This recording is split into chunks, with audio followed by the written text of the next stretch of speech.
जैसे देखो हिंदू धर्म में कितने देव देवियां हैं, कितना है? बोले 33 करोड़ बता रहे हैं। 33 करोड़ ना 33 कोटि है। करोड़ शब्द तो क्या होता है? 33 कोटि शब्द लिखा है शास्त्र में, लिखा गया 33 कोटि, करोड़ नहीं लिखा है। तो आप हिंदी में बोल रहे हो हैं? जैसे जीव कोटि, ईश्वर कोटि, कोटि शब्द के श्रेणी विभाग कहा गया है। कुछ लोग कहते हैं 33 करोड़ देव देवता है, किंतु वास्तव है क्या चीज? 33 प्रकार के देव देवियां कहा गया है। इसको हम नहीं करके हम कहते हैं क्या? 33 करोड़। यदि कहे इसमें दोष नहीं है, किंतु तथापि शास्त्रीय जो विचार जो है 33 प्रकार के देव देवियां कहा जाता है, श्रेणी कहा गया।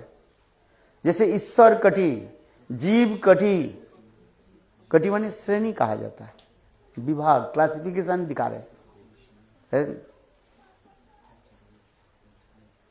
हम इसलिए कह रहे हैं ये सारे देव देवियां भगवान की इच्छा से सब काम करते जा रहे हैं, और ये देव देवियां भगवान की सेवा करती है सब, और भगवान के संग भजन करते हैं। आप लोग एक ग्रंथ पढ़िए, जिसे हमारे चैतन्य महाप्रभु दक्षिण देश में 2 ग्रंथ लेकर के आए थे। एक है ब्रह्म संहिता ग्रंथ और दूसरी कृष्ण कर्णामृत ग्रंथ जो है। ब्रह्म संहिता ग्रंथ में इसकी स्पष्टीकरण कर दे, प्रमाण दे रहे हैं। जितने भी देव देवियां, सब देव देवी सब यही संग भगवान गोविंद की आराधना करते हैं, और गोविंद की आराधना करके गोविंद से जो कुछ भी प्राप्ति करते हैं सब जीवों के देते हैं। गणेश जी जो है, गणेश जी सिद्धि देते हैं, धन देते हैं, किंतु गणेश जी कहां से देते हैं? सब गोविंद से लेकर के ही देते हैं।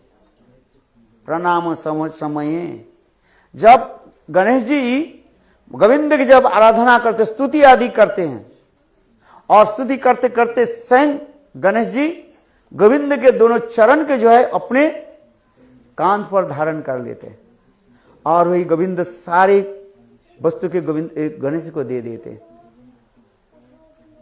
और वही गणेश जी जीवों की जो है इस संसार की वस्तु दे देते हैं। किंतु ये समझने के प्रयास करें, इस संसार की जो वस्तु जो है दुखदायी है। इस संसार में जितने भी वस्तु हम देखते हैं ये दुखदायी है, किंतु हम उसे समझ नहीं पाते हैं। हम उसके सुख मान करके चलते रहते हैं, किंतु कोई गोविंद के पास जाए, गोविंद उसकी साक्षात परम वस्तु उसको दे देते हैं। काशी के रहने वाले एक ब्राह्मण नित्य प्रत्यह शिव जी की उपासना करते थे। सुनिए, हमारे पंडित जी कहां से है भैया? काशी वाराणसी। कथा सुनो, इसके देख करके मेरा उद्दीपन आ गया, कथा आ गया, बहुत सुंदर। काशी के रहने वाले एक ब्राह्मण जो है शिव जी की उपासना करते थे। जीवन में कभी कुछ शिव जी के मांगा ही नहीं कुछ। नित्य प्रत्यह शिव मंदिर में जाते थे, शिव जी के पूजा आदि करते थे, प्रणाम करते थे, शिव जी की स्तुति आदि करते थे, और इसी प्रकार करते करते कुछ साल बीत गए। इसके पश्चात वो ब्राह्मण दरिद्र थे, दरिद्र ब्राह्मण। उनकी बेटी के विवाह के समय आ गया, और आप लोग जानते हैं इंडिया में बेटी के विवाह में कितना पैसा खर्च होता है, पता है? इधर के तो पता नहीं है। इंडिया में देखो विवाह शादी में कितना बहुत पैसा खर्च होता है। एक दरिद्र भी व्यक्ति भी हो, बेटी के विवाह में इतने पैसा खर्च होता है, मैं क्या बताऊं है? और उस समय की बात है, आजकल तो जो होता है आप जानते हो, मैं बताना नहीं चाहता हूं है?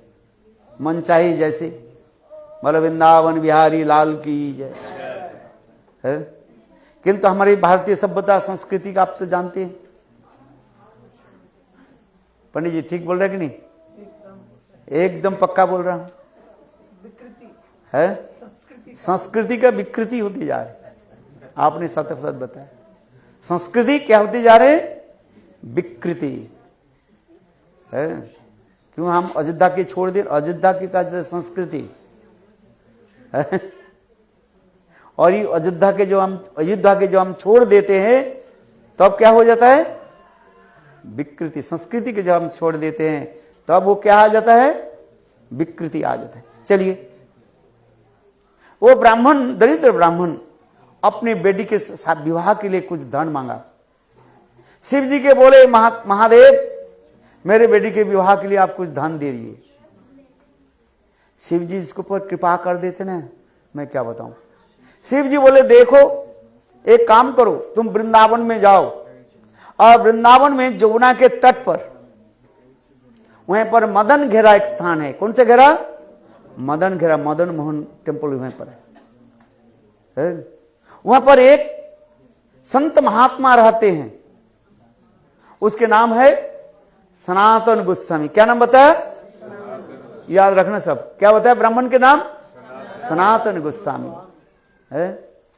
हाँ, उनके पास बहुत धन है, वो तुम्हें धन दे देंगे। देखो, ब्राह्मण शिव जी के आदेश प्राप्त करके काशी से चलते चलते वृंदावन पहुंच गए। वृंदावन पहुंचे, देखा तो मंदिर के पास ही एक संत महात्मा विराजमान है, बैठे हुए थे, लंगोटी पहने हुए थे, शरीर में द्वादश अंग में तिलक लगा हुआ था। हम लोग तिलक लगाते हैं ना, शास्त्र में कहा गया, देखो तिलक नहीं लगाए तो मंत्र जप आदि के फल नहीं देता है। ललाटे तिलकं नास्ति, कंठे नास्ति त्रिकंठिका, हृदये नास्ति गोविंद, स नर पशुरवदाहृतम। शास्त्र की वचन है। इसलिए देखा एक संत महात्मा बैठे हुए हैं, उनकी ललाट पर सुंदर तिलक झलमल झलमल कर रहा था। द्वादश अंग में 12 अंग पर जो है इतने सुंदर तिलक, संत महात्मा नाम जप कर रहे थे। हरे कृष्ण कृष्ण कृष्ण हरे हरे, हरे राम राम राम हरे हरे। वह ब्राह्मण सनातन गोस्वामी पाद के प्रणाम करके बोले, महाराज जी मैं काशी से आया हूं। कहां से? काशी से। अच्छी बात है, बहुत सुंदर। शिव जी मुझे भेजे हैं, देवादिदेव महादेव मुझे भेजा। अच्छी बात। देखो, महादेव के नाम सुनते ही हमारे सनातन गोस्वामी के आंखों से आंसू आ गए। वैष्णवानां यथा शंभु, श्रीमद् भागवत में प्रमाण देते हैं, जितने वैष्णव है श्रेष्ठ वैष्णव कौन है? शंभु। बोले शिव जी महाराज की जय, बोले भोले बाबा की जय। हमारे सनातन गोस्वामी पाद वृंदावन में जहां पर रहते थे, शिव जी उनके पास ही आ जाते थे, और नहीं तो स्वयं सनातन गोस्वामी पाद शिव जी के पास चले जाते थे। वृंदावन में भजन किया और गोपेश्वर महादेव के पास जाते थे नित्य प्रद दर्शन करने के लिए। वृद्ध हो गया सनातन गोस्वामी, जा नहीं पा रहे, स्वयं शिव जी सनातन गोस्वामी से मिलने के लिए चल पड़े। आधी रास्ते में मिल गए, जिसके बनखंडी महादेव कहा जाता है। वृंदावन जाओगे ना, आपके दर्शन मिलेगा। बनखंडी महादेव की जय। हम इसलिए कह रहे हैं, हमारे सनातन गोस्वामी पाद यही महादेव के साथ, शिव जी के साथ इतनी मित्रता रखते थे, बहुत मित्रता रखते थे, जहां जहां पर दादे। आइए, उनके जब बोली शिव जी मुझे भेजे हैं, कुछ धन मुझे दिलाइए। पहले उनके तो मन में थोड़ा विचार करने लगे, ये लंगूठी पहनी हुई है? शरीर पर कपड़ा भी नहीं है? और ये मुझे कैसे धन कैसे दे देंगे? शिव जी क्यों मुझे भेजा? वो ब्राह्मण मन ही मन सोचने लगे, तथापि विचार करने लगे, शिव जी हमें भेजे हैं, इसलिए कहने लगे ये शिव जी हमें भेजे हैं, हमें कुछ आप धन दिलाइए। सनातन गोस्वामी पाद कहने लगे, देखो ये जमुना की तट पर थोड़ी दूर में वो कूड़ेदानी पड़ा है, कूड़ेदानी जहां पर सारे मैला फैला जाता है, कूड़ेदानी, डस्टबिन। देखो उसमें एक है सुंदर, एक परस पत्थर रखा गया। परस पत्थर समझते हैं? टच स्टोन है। देखो उसके तुम ले जाओ, जितने तुम्हें धन चाहे तुम्हें मिल जाए। बोले परस पत्थर क्या होता है? लोहे को क्या बना देंगे? सोना बना देंगे। जितने सोना चाहे उतना ही सोना मिल जाएगा। पहले तो उनके विश्वास नहीं हुआ, वास्तव सच है क्या? किंतु जब देखो ब्राह्मण गए, वो कूड़ेदानी को ऐसे हाथ से घुमाया, देखा तो उसके एक परस पत्थर मिल गया, और लोहे पर उसे स्पर्श किया, टच करा, देखा तो सोना बन गया, उसका विश्वास हो गया। अरे वाह, आप घर जाएंगे और मेरे बेटी की शादी में इतना पैसा उड़ाएंगे, क्या बताऊं। इंडिया में सबसे बड़ी अमीर है ना, अपने बेटी की शादी के लिए कितना पैसा, ना बेटा की शादी के लिए कितना पैसा उड़ा दिया है। पेपर में आते हैं, टीवी में आता है कि नहीं आता है? बोलो वृंदावन बिहारी लाल की जय है। आप लोग सब जानते हैं कि नहीं जानते? क्या नाम है? बोलो वृंदावन बिहारी है। नाम बोलने के लिए संकोचते हैं ये लोग, इसका नाम बोलने के लिए संकोचते हैं लोग। क्यों? थोड़ा सस्ते होते हैं नाम लेने के लिए। नाम लेने के लिए कष्ट, वो तो टीवी में सब लोग देखते हैं, टीवी में सब तो बता रहे हैं, हम थोड़ी बता रहे हैं। कोई छुपे हुए थोड़ी बात है क्या? बिल्कुल सब है, सभी जानते हैं। हम इसलिए करें इतने पैसे, बोले उनके भी फेल कर देंगे। आपकी आरती किस वजह करें? आप तो 8:15 पर बताए ना, 8:15 पर बताए ना। हाँ, हम 15 मिनट में छोड़ देता। चलिए, क्योंकि कथा प्रसंग में समाप्त कर देता हूं। देखो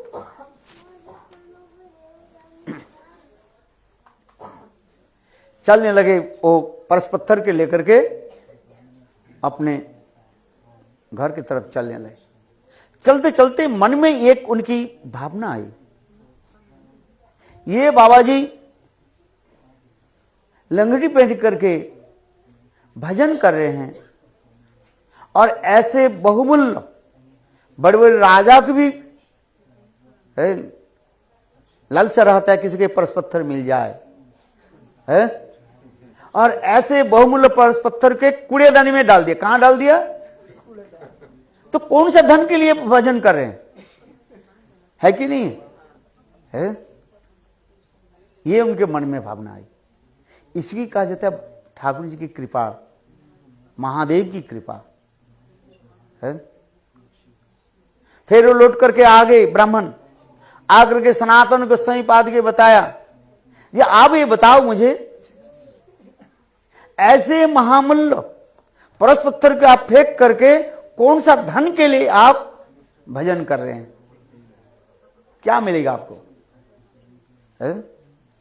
अभी किसी को दीदी परस पत्थर दिया है, कौन कौन परस पत्थर लेंगे? हाथ उठाइए। Who will take?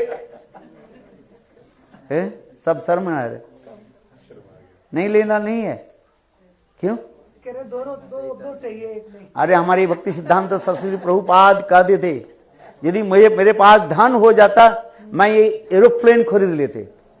बोले क्यों? बोले भगवान की कथा में प्रचार करते। मेरे पास धन हो जाए एक विशाल मंदिर बना देंगे, है जिससे हजारों लोग आएंगे, करोड़ों लोग आएंगे, हजारों लोग आएंगे, कथा सुनेंगे। है धन क्यों नहीं चाहिए? धन भगवान की सेवा में लगाओ। किसी के पास धन है वो धन किस में लगाओ? भगवत सेवा में लगाओ।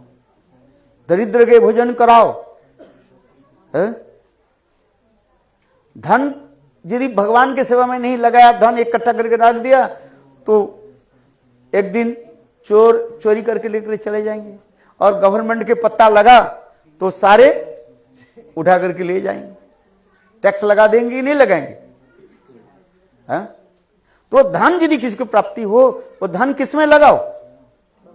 भगवत सेवा में लगाओ। है बात ये सही है कि नहीं? धन सभी चाहते हैं, किंतु धन की प्रयोग जो है वो दूसरी बात है। कोई धन को जो है अपनी सेवा में लगाना चाहते हैं, है? विलास व्यसन में लगा देते हैं, और कोई धन को प्रभु की सेवा में लगाते हैं।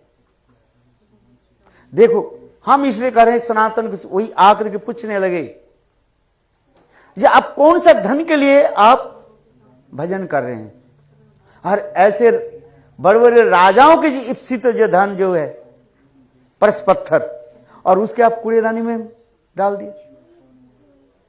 सनातन गोस्वामी ने कहा देखो इस संसार जो धन संपत्ति जो है ये दुखदायी है,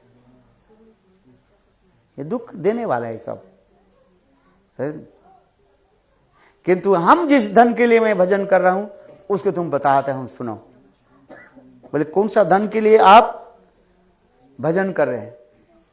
बोले जिस धन को प्राप्ति करने से जीव के सारे कष्ट दुख नाश हो जाता है। वो धन कौन है? कौन सा धन है? कृष्ण प्रेम धन। कौन सा बताया? कृष्ण प्रेम धन। न धना न जनं सुंदरिं कवितांग वा जगदीश कामये मम जन्म जन्मनिश्चरी भवता भक्ति हेतु की तई। चैतन्य महाप्रभु। धन जन यार कविता सुंदरी बोलिब ना चाही निज सुख लागी। धन जन कविता सुंदरी, ये अपने सुख के लिए नहीं, किसके सुख के लिए हम व्यवहार करेंगे? गोविंद की सेवा के लिए।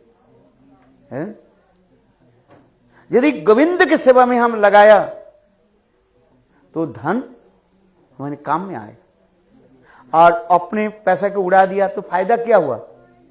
आपके नाम हो गया, बस प्रचार हो गया, बड़े धनी है, तो क्या होगा? एक दिन इस छोड़ करके जाना पड़ेगा या नहीं पड़ेगा? है धन दौलत और माल खजाना सब यह पड़े रह जाएगा। ले ले रे कोई राम का प्यार आवाज लगाऊं गली गली, राम नाम के हीरे मोती मैं बिकराऊं गली गली। राम नाम की हीरे मोती, यही धन हमें प्राप्ति करना है। सनातन गोस्वामी पाद उनकी समझाया, ये ब्राह्मण सुनिए, जब हम प्रेम धन को प्राप्त कर लेते हैं तो इस संसार के धन तुच्छ माना जाता है। वो प्रेम धन हम कैसे प्राप्ति करें? प्रे भगवत नाम के द्वारा। हरे कृष्ण कृष्ण कृष्ण हरे हरे, हरे राम राम राम हरे हरे। इसलिए प्रभु के नाम ग्रहण करें। ये जो नाम अपूर्व नाम धाम, नाम चिंतामणि कृष्ण चैतन्य रस विग्रह पूर्ण शुद्ध नित्य मुक्त अभिन्नत्वात् नाम नामिना। यही प्रभु के नाम जो जप करते हैं ना, उसे सब कुछ प्राप्ति हो जाता है। और प्रभु के नाम नहीं जप करें तो कुछ प्राप्ति नहीं होगा। है। कली युग में केवल नाम अधारा, सुमेरु सुमेरु नर उतर ही पारा। कली युग में नाम जप करे भैया, है ठीक है, जो कुछ कर रहे करते रहिए, मैं मना नहीं कर रहा हूं, है, किंतु मैं करबद्ध निवेदन करता हूं सभी लोग प्रभु के नाम जप करें, है। हरे नाम हरेर नाम हरेर नामैव केवलम कलौ नास्तिव नास्तिव नास्तिव गतिरन्यथा। इस कलियुग में और कुछ करना नहीं है, नाम ही जप करते रहिए, है? नाम लेते ही भव सिंधु सुखाएं। ये नाम ऐसी वस्तु है, क्या बताएं इसका। ये कहते हैं नाम चिंतामणि, धन चाहिए नाम की जप करिए, नाम धन दे देते। जो कुछ संसार की वस्तु चाहे तो वो दे देंगे अपन, ऐसे नहीं है नाम करने पर प्राप्ति नहीं हो, मिल जाएगा आपको, है? इसलिए कलियुग में नाम ही आधारा, कलियुग में केवल नाम आधारा, सुमेरु सुमेरु नरह उतर ही पार। इसलिए सभी लोग नाम करते रहिए, है। कौन सा नाम जप करे? हरे कृष्णा कृष्ण कृष्ण हरे हरे, हरे राम राम राम हरे हरे, है? नाम ऐसे मधुर है, उल्टा नाम जगत जग जान, और वाल्मीकि भय ब्रह्म समान, है। तुलसीदास जी रामचरित मानस में इतने सुंदर वर्णन कर दिया नाम की महिमा, है। हम जहां पर जाते हैं सर्वत्र में नाम की महिमा प्रचार करता हूं, किंतु इस कलियुग में हरि नाम न साधती मांग योगम न संक धर्म उद्धव न साध्य तपस त्यागो यथा भक्तिर्मम अर्जिता। संग भगवान उद्धव के कहते हैं 11th कैंटो एकादश अध्याय में, संग भगवान उद्धव जी को उपदेश दे रहे हैं। जितने प्रकार की आराधना और जितने प्रकार की आश्रय बताया गया, साधन बताया गया, श्रेष्ठ साधन क्या है? हरिनाम। कलियुग में नाम ही साधन है और नाम ही साध्य है। समझ में? नाम ही क्या है? साधन, और नाम ही साध्य है। इसलिए सभी नाम करते रहिए, देखो इतने आनंद आएगा, है? किंतु नाम तो करते ही सब, किंतु विश्वास के साथ करें, है? और दूसरी नाम जो अपराध जो है उसको छोड़ करके करें, है? साधु निंदा, जो लोग संत महात्मा निंदा करता है, नाम प्रभु उसकी कभी कृपा नहीं करते। कभी संत महात्मा की निंदा करना नहीं चाहिए, है? शिव आदि देवताओं के साथ, भगवान कृष्ण नाम के साथ, भगवान के नाम के साथ कभी बराबर मत समझिएगा। कृष्ण जी सर्वोत्तम कहा जाता है।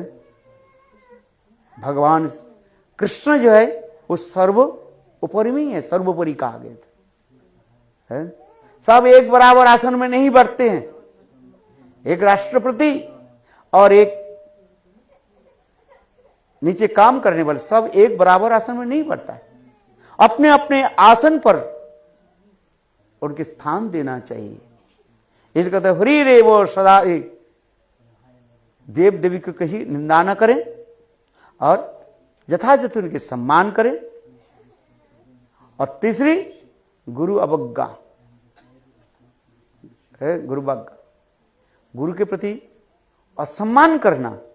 जो असम्मान करता है वो शिक्षा गुरु हो और दीक्षा गुरु हो। जो दीक्षा गुरु और शिक्षा गुरु का असम्मान करता है उनके मुंह में कभी नाम प्रभु प्रकट नहीं होंगे, है? इसलिए 10 प्रकार के नाम अपराध को जान करके हरिनाम करना चाहिए, है? हरे कृष्ण